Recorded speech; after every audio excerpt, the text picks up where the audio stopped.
अस्सलामुअलैकुम students, leaders academy में खुशामदीद। एक नए टॉपिक के साथ हाजिर हैं। Limit concept. Limit basically calculus में एक फंडामेंटल कॉन्सेप्ट है जो कि tangent line problems and area problems में यूज होता है। इस वीडियो में हम अंडरस्टैंड करेंगे कि लिमिट क्या है और कैसे कैलकुलेट करते हैं। स्टार्ट करते हैं एक एग्जांपल के साथ।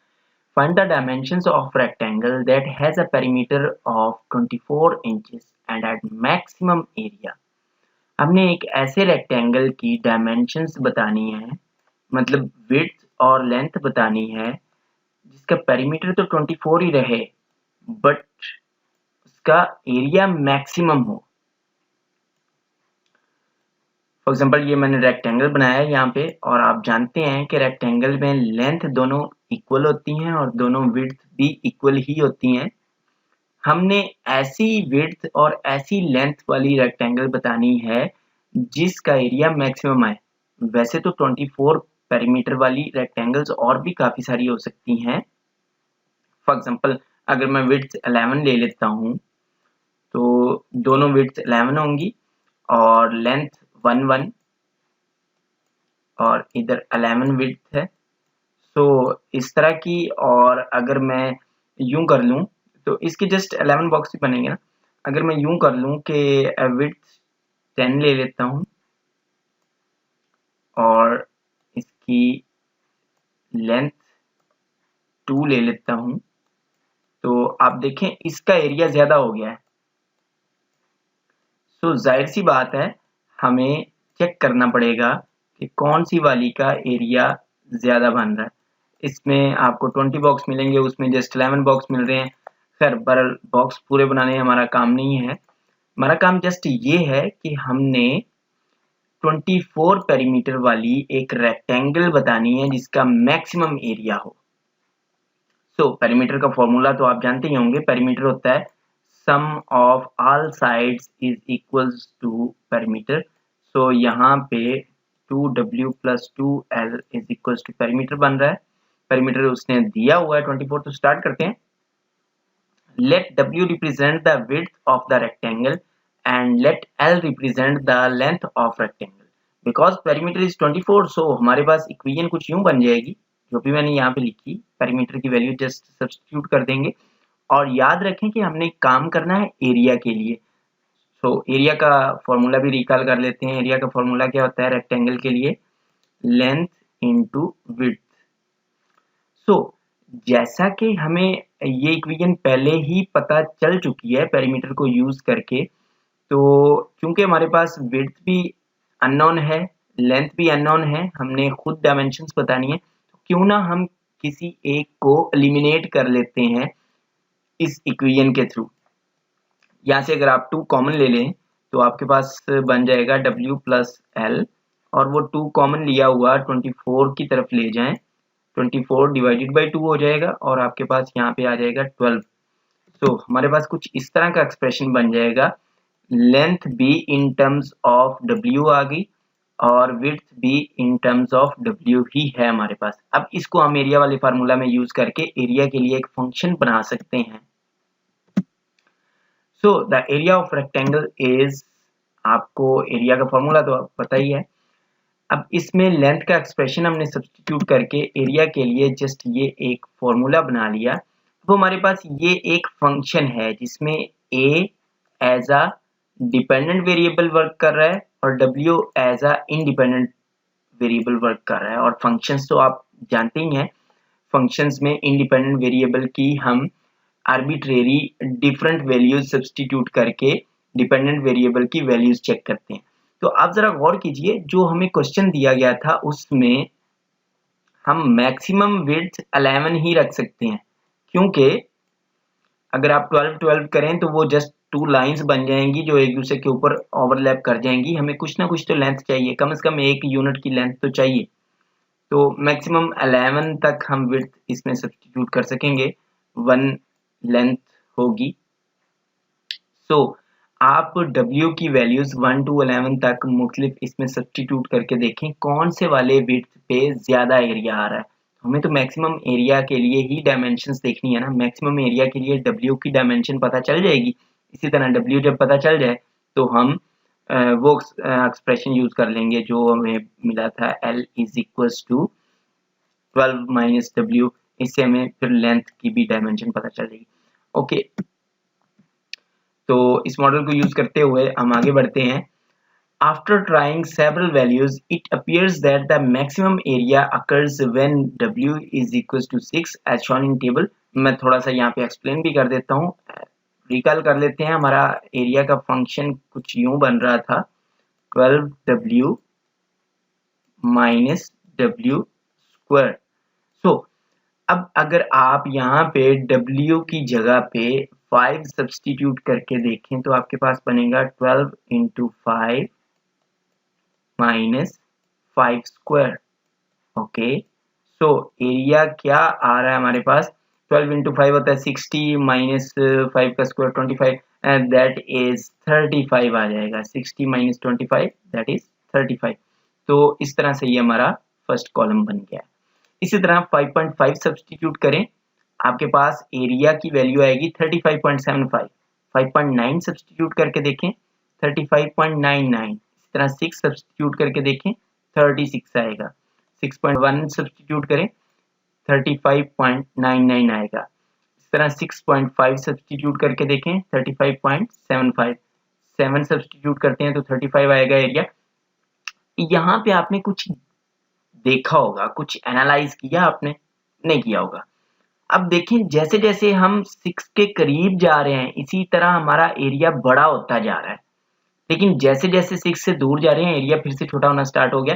इसका मतलब कि हम चाहे लेफ्ट साइड से 6 को अप्रोच करें या फिर राइट साइड से 6 को अप्रोच करें, हमें मैक्सिमम एरिया जस्ट 6 पे ही मिल रहा है।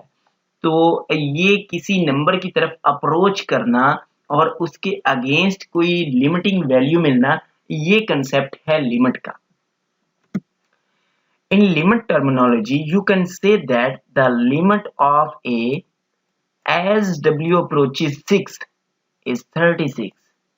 This is written as, आप यूं लिख सकते हैं कि limit as W approaches 6, A is equals to a limit W approaches 6। आपने पूरा का पूरा मॉडल इसमें लिखना है and that is 36। आप डायरेक्टली सब्स्टिट्यूट कर सकते हैं इसमें। सो यहाँ पे हमें विड्थ तो मिल ही चुकी है W is equals to 6, और इसी को यूज करते हुए हम लेंथ भी कैलकुलेट कर सकते हैं। वो क्या थी 12 माइनस W। सो आप लेंथ भी कैलकुलेट कर सकते हैं। 12 माइनस W की जगह 6 सब्स्टिट्यूट करें, आपके पास लेंथ 6 आ जाएगी। खैर बहरहाल हमें डायमेंशंस कैलकुलेट एग्जांपल में करने की जरूरत थी। बहरहाल हमें लिमिट का कंसेप्ट समझ आ गया। ये लिमिट क्या चीज होती है। लिमिट हमारे पास होती है कि जब हमारा इंडिपेंडेंट वेरिएबल एक स्पेसिफिक पॉइंट की तरफ अप्रोच कर रहा होता है, तभी हमें डिपेंडेंट वेरिएबल भी एक लिमिटिंग वैल्यू की तरफ अप्रोच करता हुआ नजर आता है। ये है लिमिट कॉन्सेप्ट। यहाँ पे अब हम लिमिट की डेफिनेशन देखेंगे। डेफिनेशन ऑफ लिमिट ये है, if f of x becomes arbitrarily close to a unique number L as x approaches C from either side, किसी भी साइड से, राइट साइड से या लेफ्ट साइड से, then the limit of f of x as approaches C is L। This is written as, इसको यूं पढ़ेंगे, limit x approaches C f of x is equals to L। इसको थोड़ा सा explain कर लेते हैं। Let f be a function and let a and L be a real numbers. L is the limit of f of x as x approaches a, written as limit of f of x as x approaches a is equals to L if the following conditions are met, as x assumes values closer and closer but not equal to a. On both sides of a, the corresponding value of f of x get closer and closer and are perhaps equal to L. The value of f of x can be made as close to L as desired by taking values of x arbitrarily close to a. इस बात की समझ नहीं आएगी होगी, मैं फिर से बता देता हूं कि जैसे जैसे हमारा x एक स्पेसिफिक नंबर को अप्रोच करेगा, हमारा f of x जो इमेज आ रहा होगा वो भी एक लिमिटिंग वैल्यू को अप्रोच करेगा। अब ये अप्रोच करने का मतलब ये नहीं है कि एग्जैक्ट वैल्यू आ जाएगी। फॉर एग्जांपल हमें एक सीक्वेंस दिया हुआ है कि 1/2 है, 1/3 है, 1/4 है एंड सो ऑन चलता जा रहा है। तो आप देखें कि जब कहीं बहुत बड़ी वैल्यू कोई आएगी 1/999, कोई बहुत बड़ी वैल्यू नीचे आ जाएगी तो हमारा आंसर भी कुछ ऐसे आएगा 0.0000001। तो हम जीरो के क्लोज होते जा रहे हैं, जैसे जैसे आगे वैल्यूज बढ़ती जा रही हैं हम जीरो के क्लोज होते जा रहे हैं। तो यहाँ पे हम ये लिख सकते हैं व्हेन, अगर ये हमारे पास फंक्शन कुछ यूं होता कि आपके पास f of x is equal to 1/x है, सो जब आप लिमिट अप्लाई करेंगे x जब आपका किसी बहुत बड़े नंबर को n को इन्फिनिटी को पॉजिटिव इन्फिनिटी की तरफ अप्रोच कर रहा हो तो फिर जाहिर सी बात है जीरो आ जाएगा, लेकिन एग्जैक्टली जीरो नहीं आ जाएगा। हम ये अज्यूम कर लेते हैं कि कोई बहुत बड़ा नंबर जब नीचे आ जाए तो हमारा नंबर जो यहाँ पे कैलकुलेटेड नंबर होगा वो भी जीरो बन सकेगा। तो हम ये जस्ट अज्यूम करते हैं कि when we approach to a specific number, हम उस तक अप्रोच करने की कोशिश करते हैं, अप्रोच कर नहीं पाते क्योंकि लिमिट तो यहाँ पे जैसे इन्फिनिटी है, यहाँ पे हमें नहीं पता ये कितना बड़ा नंबर होगा। इसी तरह आप जितने भी बड़े नंबर रखते जाएं कोई ना कोई वैल्यू तो आती रहेगी, एग्जैक्ट जीरो नहीं आ जाएगा। तो लिमिटिंग वैल्यू हमने एक वैल्यू बतानी होती है जिसके करीब हमारा एफ ऑफ एक्स जा सकता है, एग्जैक्ट वैल्यू नहीं आती। अभी भी क्लियर नहीं है तो जस्ट फिर से रिकॉल करवा देता हूं कि when we approach to a specific number we get F X is closer to our limiting value. Just ये इतना सा कंसेप्ट है लिमिट का। आगे बढ़ते हैं। जैसे ये एक मॉडल दिया हुआ है, इसको यूज करते हुए हम लिमिट कैलकुलेट करेंगे। वैसे तो आप डायरेक्टली यूं भी कर सकते हैं कि x को 2 सब्स्टिट्यूट कर दें इसमें, 3 into 2 minus 2 that is equal to 4, ये लिमिट आ जाएगी। बट हमें यहाँ पे 2 को एग्जैक्टली सब्स्टिट्यूट ही नहीं करना, हम देखेंगे कि लिमिट होती क्या है। आप इसको फंक्शन कंसीडर कर लें। Then construct a table that shows values of f of x for two sets. एक सेट वो होगा जिसमें आपके पास कुछ ऐसी वैल्यूज होंगी जो 2 को एक साइड से अप्रोच कर रही हैं, लेफ्ट साइड से, मतलब 2 से छोटे नंबर्स होंगे, 1.9999 कुछ भी रख सकते हैं उसमें। And one that approaches 2 from the right side, और दूसरा कुछ ऐसा हो सकता है 2.0001 कुछ ऐसे, या 2.01 2.10 कुछ इस टाइप के नंबर जो राइट साइड से 2 को अप्रोच कर रहे हैं। ऐसे नंबर सब्स्टिट्यूट करके देखते हैं। 1.9 सब्स्टिट्यूट करें ये आ जाता है, 1.99 सब्स्टिट्यूट करें आपके पास 3.97, थोड़ा और बड़ा नंबर आ गया। 1.99 सब्स्टिट्यूट करें उससे भी थोड़ा और नंबर आ गया। और ये नंबर कहीं पे भी रुक नहीं सकते, आप कभी भी 2 तक नहीं पहुंच सकते। आप 1.999 और 9 4 टाइम्स लिख सकते हैं। इससे भी बड़ा नंबर आ सकता है 99999। अब ऊपर वाला छोटा हो जाएगा क्योंकि ऊपर वाला कुछ यूं था। इससे भी क्लोज नंबर 2 के क्लोज वाला नंबर आ सकता है जो कुछ यूं हो सकता है। अब इससे ऊपर वाले दोनों छोटे हो गए क्योंकि वो दोनों कुछ यूं थे। सो आप कभी भी 2 को अप्रोच नहीं कर सकते बट उसके क्लोज पहुंच सकते हैं, और जितना डेसिमल प्लेसेस में आगे बढ़ते जाएंगे और क्लोज हो जाएंगे 2 के। इसी तरह राइट साइड से भी आप 2 को अप्रोच कर सकते हैं। अब देखिए जैसे जैसे आपने 2 के क्लोज वैल्यूज सब्स्टिट्यूट करना स्टार्ट कर दी, आपको किस टाइप के नंबर इधर से आते हुए आपको लग रहा है कि जैसे 4 तक हम पहुंच जाएंगे, और इधर जब आगे आप बढ़ रहे हैं आपको पता चल रहा है कि हम 4 से बड़े नंबर्स की तरफ जा रहे हैं। तो इससे पीछे वाले नंबर्स को देखना स्टार्ट कर देंगे। अगर और एक छोटा नंबर आ जाता है यहाँ पे 2.0001, तो ये और क्लोज नंबर आ जाता 4 के, मतलब कुछ ऐसा आ जाता 4.0003 कुछ ऐसा आ जाता। तो आपको पता चल रहा है कि आप राइट साइड से अप्रोच कर रहे हैं या लेफ्ट साइड से अप्रोच कर रहे हैं। जैसे जैसे 2 के क्लोज होते जा रहे हैं इसी तरह 4 के क्लोज वाला नंबर आ रहा है। तो 4 एक लिमिटिंग वैल्यू है आपके लिए कि जैसे जैसे x2 को अप्रोच करेगा आपकी लिमिटिंग वैल्यू 4 बनेगी। 4 के करीब आपका f ऑफ x आएगा। ये है एक्चुअल लिमिट कॉन्सेप्ट। इसको आप ग्राफिकली भी देख सकते हैं। ग्राफ बनाना तो सब जानते ही होंगे। आप f ऑफ x की वैल्यूज इस तरफ को नंबर कर लेते हैं, x की वैल्यूज इधर को नंबर कर लेते हैं, और चूंकि आप जैसे जैसे आप देखें 2 के करीब आ रहे हैं, यहाँ पे कुछ वैल्यूज आपको ऐसी मिली जो कि आपकी लाइन को 4 के करीब लेके जा रही हैं। तो 4 को आप लिमिटिंग वैल्यू कह सकते हैं। जैसे अभी हमने पीछे टेबल से भी गेस कर लिया कि 4 ही लिमिटिंग वैल्यू होगी, और एग्जैक्टली लिमिटिंग वैल्यू कैलकुलेट करने का डायरेक्ट मेथड भी आपको पहले ऑलरेडी बता चुका हूँ। इसके अलावा पीस वाइज फंक्शन डिफाइंड होते हैं। इसमें आपको रेस्ट्रिक्शंस दी होती हैं कि फंक्शन कहाँ पे डिफाइंड है और उसमें x की किस टाइप की वैल्यू सब्स्टिट्यूट करनी है, तो उन पे भी आप लिमिट कैलकुलेट कर सकते हैं। फॉर एग्जांपल ये जो ऊपर वाला पोर्शन लिखा हुआ है फंक्शन का, इसमें आप x की 3 से छोटी वाली और 3 वैल्यूज सब्स्टिट्यूट कर सकते हैं, मतलब 3b और 3 से छोटे आने वाले सारे नंबर आप सब्स्टिट्यूट कर सकते हैं, ऑल रियल नंबर्स, यानी 2.999 कितना भी क्लोज नंबर वो भी आप इसमें सब्स्टिट्यूट कर सकते हैं ये वाले फंक्शन में।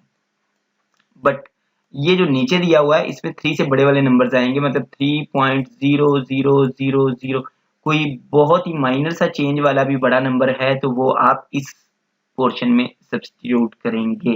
तो आप इनमें सब्स्टिट्यूट करके देखिएगा, आपको एक टेबल मिलेगा। टेबल देख लेते हैं पहले। हमने पहले वाले पोर्शन में ये 3 की तरफ अप्रोच करने वाली वैल्यू सब्स्टिट्यूट की, दूसरे वाले में ये 3 को अप्रोच करने वाली वैल्यू सब्स्टिट्यूट की, और दोनों की करस्पॉन्डिंग आपने क्या गेस किया? 2.9 सब्स्टिट्यूट किया है तो 6.8 आया, 2.99 तो 6.98, थोड़ा और बड़ा नंबर आ गया। 2.999 सब्स्टिट्यूट किया तो 6.998, थोड़ा सा और बड़ा नंबर आ गया। इस तरह आप दूसरे वाले पोर्शन में जब वैल्यू सब्स्टिट्यूट कर रहे हैं 3.001 तो उसमें 7.004 आ गया, इस तरह 3.01 तो 7.04। इसका मतलब और अगर क्लोजर आएंगे तो 7 शायद आपको यहाँ पे मिल जाएगा। तो यहाँ टेबल से हमें पता चल गया कि लिमिटिंग वैल्यू 7 हो सकती है।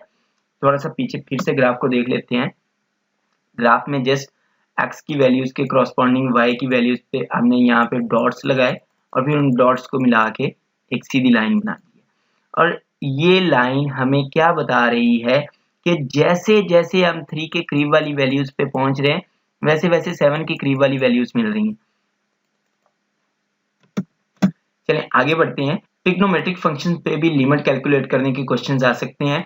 इसमें आप जस्ट अपने x अप्रोचेस टू जिस नंबर पे अप्रोच कर रहा है उस नंबर को आपने अप्रोच करना है। 0 को अप्रोच करें लेफ्ट और राइट दोनों साइड से, मतलब -1 से स्टार्ट करके और +1 तक आप कर सकते हैं। आप दोनों तरफ से अप्रोच करें और देखिए 0 पे ना चेक करें, क्योंकि 0 पे आपके पास वैल्यू कुछ यूं आ रही, साइन 0 0 होता है, नीचे भी 0, ये तो कुछ अनडिफाइंड सी इनडिटरमिनेट फॉर्म आ रही है। तो इस तरह की फॉर्म से हमें कुछ पता नहीं चलता, कैलकुलेटर पे भी एरर आ जाता है। तो यहाँ पे फिर हमें लिमिट हेल्प आउट करती है कि वो क्या नंबर हो सकता है जो जिसके करीब नंबर्स बन रहे हैं। जैसे जैसे हम 0 के करीब पहुंचेंगे हमारा ये f ऑफ x क्या देगा, इसको आप f ऑफ x कह लेंगे फंक्शन। ओके, तो आपने -1 सब्स्टिट्यूट किया तो 0.99833 आया, -0.01 सब्स्टिट्यूट किया तो 0.99998 आया, 0 सब्स्टिट्यूट करने पे तो ऑलरेडी एरर आ रहा है, 0.1 सब्स्टिट्यूट करें तो 0.99998 आया, 0.1 सब्स्टिट्यूट करें तो आपके पास 0.999, ये कुछ इस तरह के नंबर्स आ रहे हैं आपके पास। आप इनसे गेस कर सकते हैं कि आप किसके करीब पहुंच रहे हैं। जितना आप 0 के करीब वाला नंबर लेके आ रहे हैं आपका नंबर यहाँ पे 1 के करीब करीब बन रहा है, तो आप यहाँ से गेस कर सकते हैं कि लिमिटिंग वैल्यू इज 1। तो चलें, ये था आज का टॉपिक जो कि एंड हुआ। इसके बाद नेक्स्ट इसके फर्दर लिमिट के केसेस डिस्कस करते हैं नेक्स्ट वीडियोस में। ओके, अपना बहुत सा ख्याल रखिएगा। अल्लाह हाफिज।